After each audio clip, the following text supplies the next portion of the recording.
YouTube? It is your girl JaKelXO, and thank you for tuning into my next video that I have prepared for you. So, as you see on the screen and in the title, I'm going to be giving my SmackDown review. So, let's go ahead and dive right in and let's talk about it. So, first up, I'm going to go through the matches because the matches were really good, and then I'm going to separate to talk about the segments that happened in between. But let's talk about Miz and Mello versus the Street Profits. This was a great match overall. I really love how the drama was so heightened in this match. And we saw a little disagreement between the Miz and Mello, which is not surprising. This is not their first time having a little mix-up from each other, because Miz wants to steal all the highlight during the match instead of, allowing Mello to showcase who he is. He can hold his own, and he can hold it down when there's multiple people on his corner. But with Miz on his side, it's really not doing anything. But definitely cost him the match, because after Mello had seen Miz get pinned, he did not stop that count, and I do not blame him none whatsoever. And I'm definitely ready for Miz to kind of really detach himself from Mello, because Mello does not need Miz none whatsoever in his corner. Mello can hold his own. His booking hasn't been the greatest, but I really do hope they pull the trigger as soon as possible with Carmelo, so that way his momentum won't go down, because we still want him, because he would definitely be a great champion for the mid-card men's division, but they're not really doing anything with that. His match with Sami Zayn the other week was absolutely amazing. I hope they do something to revisit that back, but he's kind of stuck in this vortex with the Miz, and he really needs to separate himself from it sometime soon. But moving on, the Street Profits, after they were celebrating their victory, they looked over to the announce table and they see that the Wyatt Six has accompanied them ringside, and they were both staring them down. And so their feud is definitely going to continue, and I'm excited for this storyline because it has been intriguing. It does feel a little bit sad that the Street Profits are teased to be broken up at this time, but I'm just definitely curious to see how it's going to play out. But the next match up is Javon Evans, who accepted the open challenge for Sami Zayn for the Men's United States Championship.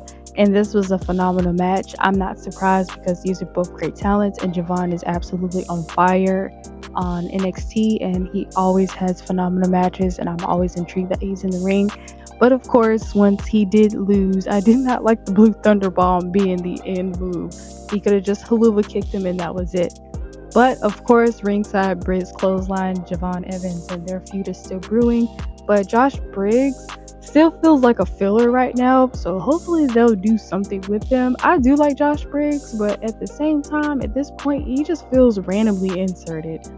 But moving on to the next thing, Kiana James and Julia versus B-Fab and Michin. This was an okay match. It was kind of awkward to watch due to the fact that a lot of people weren't invested in the match, but they still enjoyed it because they did put on a pretty decent match. But because there's no investment of the emotional buildup or curiosity, it was just lackluster for the outcome. And I'm not sure if they're going to continue their feud with B-Fab and Michin. It still feels like they're probably going to do something else. But Julia definitely needs an opponent soon for a title defense, and I'm not sure who they can do. Honestly, you can bring back Zelina Vega, because where is she? You can do Chelsea Green again. You can get Alba Fire. You can get anybody in the women's division. But hopefully they sort that out soon. And of course, the triple threat match, I'm going to talk about that last, because definitely need to save that for a separate point in this video. So let's move on to the promo and segments that happened between on SmackDown, and to give you my thoughts and opinions. So first up, we see Damian Priest and Kit Wilson kind of go at it, and they're having their conversation, but then Aleister Black pops up out of nowhere, and they're still feuding. Can y'all please end this feud? Because ever since Aleister Black has been inserted into Damian Priest in this storyline that is very lackluster, Damian Priest has lost a lot of momentum. I'm not gonna lie. Ever since he got drafted over to SmackDown, he had a great run in the beginning and a good start, but then after a while he started to go down. At this point, I'm not sure what they're gonna do, but hopefully they figure out something quick, because Damian Priest is a great talent to not be lost in the shuffle. Next, let's move on to Solo and his promo package. He raise awareness of his family tree is going to continue to grow. I'm trying to figure out how that's going to happen because I really don't know what's left for Solo. It seems like they need to figure out something fast because his momentum went down a lot as well. And this is a problem with their booking. They are either making quick decisions too quick or they're not pulling the trigger quick enough. But with Solo, I'm not sure what they're going to do. Hopefully they figure out something because there is so much that he could do, but they just have to definitely figure out how to place him currently on the roster. But the next segment we've seen is Sol and Zarya. They challenge Charlotte and Alexa for the tag belts. I know that definitely will be a good match. Are they going to win? Probably not, due to Sol, Ruka, and Zarya have shown a lot of dysfunction, and I really feel like they're going to end soon. I don't know when, but I know their split up is definitely going to catch a lot of eyes. I know it's going to catch my eye, but I'm definitely kind of ready for that to happen. I'm definitely ready to see both of these ladies separate themselves and, shine on their own. But I do love them together. But the big promo segment that really caught my eye was Shinsuke is backstage in the shadows when Rey Fenix and Sami Zayn were talking to each other. It's like, I've been wondering where Shinsuke was, and I'm just like, can we go ahead and use him, please? Because he needs to come back on screen and have some great storylines with people. Because I really do love Shinsuke as well, and I love his in-ring work, and he definitely needs to come back some way or another, or switch him over back to Raw if you guys aren't going to do anything with him on SmackDown. I don't know, because the way that they booked him off screen was just insane of how much time has been wasted. But let's move on to the biggest promo segment when Cody opened up and he was questioning Paul Heyman. And I'm glad he did, because it's like, Paul, whose side are you on? Like, seriously, who are you loyal to? Because how this whole thing started, it's like at WrestleMania 41, you betrayed Punk to join Seth. And then all of a sudden at Clash at Paris, you try to apologize to Roman. And then you get attacked, well deserved, because it's like, don't try to come back when you already chose who you wanted to go with. And then at WrestlePalooza, you announce Brock for his match against John Cena, and then talk to him on Raw and exchange a little conversation. And it's like, who do you have loyalty to? Because at this point, you just going where it's nice at, and we're gonna have to figure out what is Paul Heyman's ultimate goal. And then in that segment, of course, the Vision tries to attack Cody, and they were successful. Cody definitely held his own, but Randy came out for the save. But after that save, he got his title. He was eyeing it. Definitely, Randy needs better booking. But I know the match with Cody and Randy is definitely going to be good. And I definitely hope they make a great storyline to definitely build up when it comes to a match that they'll have moving forward in the future, because it definitely will happen sooner or later. But definitely need a storyline to really build this match up, because it does need to feel like a big deal. These are two top guys in the company, and it doesn't need a lackluster build up. But I am concluded with talking about the promo and segments. Let's move on to this main event, y'all. And this main event was all over the place.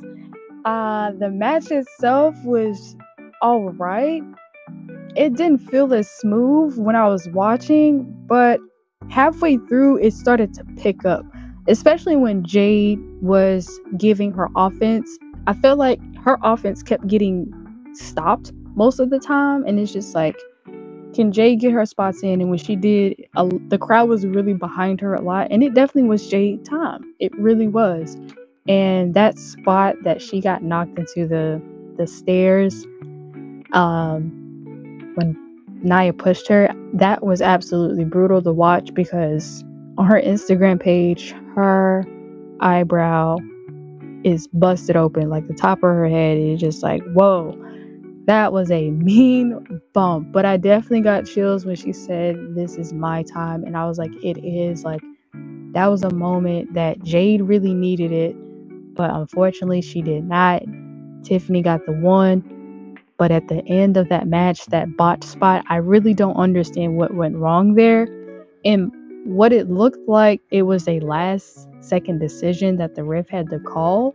Or maybe Jade had to break up the pin, but she couldn't because she was out at the time, or Nia delayed her kick out. It was just a weird ending, but still, with that botched ending, it still had the wrong person to win. But in the back of my mind, I was like, this is Jade's time to win this match and this title. But back of my mind was just like, Tiffany might win just so that way for the match wise, her and Stephanie could be like a draw. But it's just like, it was Jade's time. I was like, a lot of people have exhausted watching Tiffany. I do like Tiffany Stratton. She's a great talent, but she definitely needs to do something else and drop this title by now. But she has continued. But they have the match official at Crown Jewel. She will be facing Stephanie Vaquer. And I know this will be good because these are some great ladies, but it definitely would have been nice to see Jade Cargill versus Stephanie Vaquer. Definitely would have been a better match to hold. But yeah, but I also forgot to mention, I just thought about it, but Jacob Fatu has returned and Drew McIntyre cut his promo and he got interrupted by him, which when Jacob Fatu came back, I was like, finally you came back. It's like WWE finally remembered that you are a worker here. But Drew McIntyre's promo as well was really good. And he had every right to be upset because these refs this year definitely is they've been having it, because I still will never forget an NXT heat wave. Them ref plays was just terrible. But when Jacob came out and said that Drew, you're complaining and blaming everybody else, I don't want to fall for that anymore because Drew really deserves better. And I'm not sure how they're going to continue this, but Drew is the only person that I've noticed that his momentum does not die out. And like a lot of people continuously want to see Drew win and be champion, because I am definitely one of those people. But Drew definitely deserves a better spot, and him getting in a random feud with Jacob Fatu, which was so weird. Jacob Fatu should have had a moment of an open mic to explain his absence, to understand what's his future moving forward. They don't do open mics like that anymore like they used to, where people would literally come out and say what they're about to do, like if they've been gone or if they're new, to set the standard of their goals of what they want to achieve in the division for both men and women. But yeah, I forgot about that. I had to insert that in there right here. But I am all done with this review.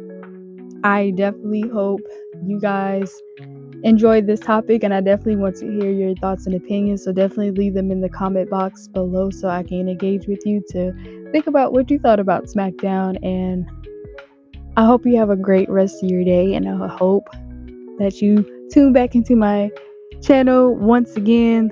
Definitely hit that subscribe button if you are new, and hit that bell to be notified of any time that I upload. I am on Instagram, TikTok, and Twitch, but I'm mainly more active on my Instagram account, so definitely follow me. My socials will be linked down at the description box below.